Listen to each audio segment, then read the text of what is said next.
अस्सलाम वालेकुम। MTV की वीडियोस में एक बार फिर खुश आमदीद। आज मैं आपके सामने जदीद और पुराने ज़माने की बात करने लगा हूँ। मासूमियत भरे पुराने दौर में अलमारियों में अखबारात भी अंग्रेजी के बिछाए जाते थे कि इनमें मुकद्दस किताबों के हवाले नहीं होते। छोटी सी छोटी कुतई पर कोई ना कोई सुना सुनाया खौफ आड़े आ जाता था। ज़मीन पर नमक या मिर्चें गिर जाती तो होश वास उड़ जाते थे कि क़यामत वाले दिन आंखों से उठानी पड़ेगी। गदागुरों को पूरा मोहल्ला जानता था और घरों में इनके लिए खुसूसी तौर पर खुले पैसे रखे जाते थे।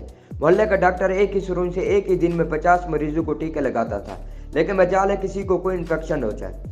यरकान या शदीद सर दर्द की सूरत में मौलवी साहब माथे पर हाथ रख कर दम कर दिया करते थे और बंदे भल्ले चंगे हो जाते थे। घर में खत आते थे और जो लोग पढ़ना नहीं जानते थे वो डाके से खत पढ़वाते थे। डाके तो गोया घर का एक फर्ज शुमार होता था।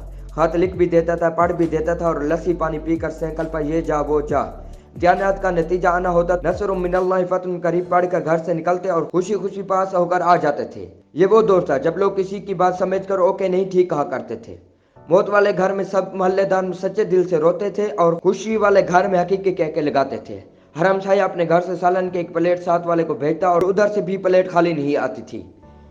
मीठे की 3 ही अकसाम थी, हलवा, जर्दा, चावल और खीर। आइसक्रीम दुकानों से नहीं, लकड़ी की बनी हुई रेडियो से मिलती थी जो म्यूजिक नहीं बजाती थी। गली गली में साइकिल के मैकेनिक मौजूद थे, जहाँ कोई ना कोई मोहल्लेदार कमीज का कोना मुंह में दबाए पंप से साइकिल में हवा भरता नजर आता था।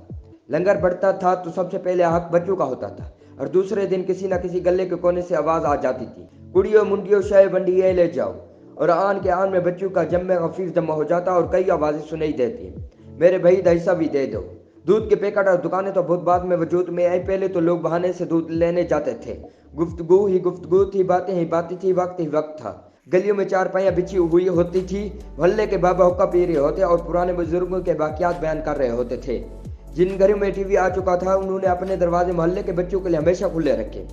मट्टी का लेप की हुई छत के नीचे चलता हुआ पंखा सख्त गर्मी में भी ठंडी हवा देता था, लेकिन फिर अचानक सब कुछ बदल गया। हम कदीम से जदीद हो गए।